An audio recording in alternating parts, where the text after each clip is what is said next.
Hi, I'm Luis Funes, and I'm a student at San Jose State University. As part of an NSF NEES research program, I got to spend the summer at UC Davis. It's home of one of the largest and most advanced geotechnical centrifuge facilities in the world, and I'm going to show you what it's all about. The centrifuge is used to model, test, to research geotechnical earthquake engineering problems. Some examples of these types of problems are liquefaction, port dams, and foundations for buildings and bridges. While the centrifuge is spinning, the shaker shakes the model to simulate earthquake vibrations. Professor Cutter, can you explain why we can't just test the models in the lab? Why do we have to spin them? Okay, we spin the model on the centrifuge to get the stresses right. You see, if we have a 2-foot deep model spinning on the centrifuge at 50 Gs, put the model over here and it's subject to 50 Gs, then the stresses in that model are 50 times larger, so they're the same as under a 100-foot deep prototype. So by spinning the models on the centrifuge, we get the stresses right and we have a more accurate model test. Researchers from all over the world come to UC Davis to use our geotechnical centrifuge to study earthquake engineering problems. Recently we've done projects with the Bay Area Rapid Transit, Caltrans, National Science Foundation, the United States Geological Survey. Sheeta Dashti, a graduate student from UC Berkeley, is here now studying building foundations on liquefiable soils.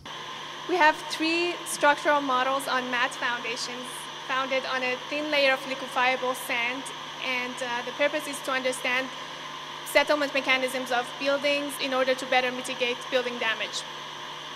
Research students Lee Jun-dong and Tom Alge are now working with Dr. Cutter and Dr. Kunath on an innovative way to design bridge foundations.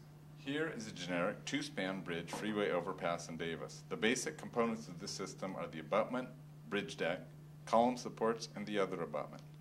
The deck is supported by bearings at the abutments so that most lateral load from the shaking of the deck would be taken by the columns. The lateral load can cause damage to columns. For example, we can see this in images of the Hanshin Expressway after the 1995 Kobe earthquake. On concrete, the foundation may rock several times because it does not dissipate much energy. On sand, the foundation stops rocking quickly because the yielding of the soil dissipates a lot of energy. One of the very obvious conclusions that smaller foundation rock, the column plastic rotation will be reduced. But for this medium and that larger footing, the rocking foundation is prevented, so the column must yield in order to dissipate the energy. Our idea is that if we put rocking foundations under a bridge, the soil will absorb the energy and isolate the column from the earthquake, so the column will not fail.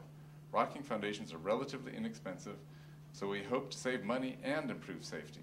After designing, instrumenting, and installing the model on the centrifuge, the researchers run the experiment from the control room.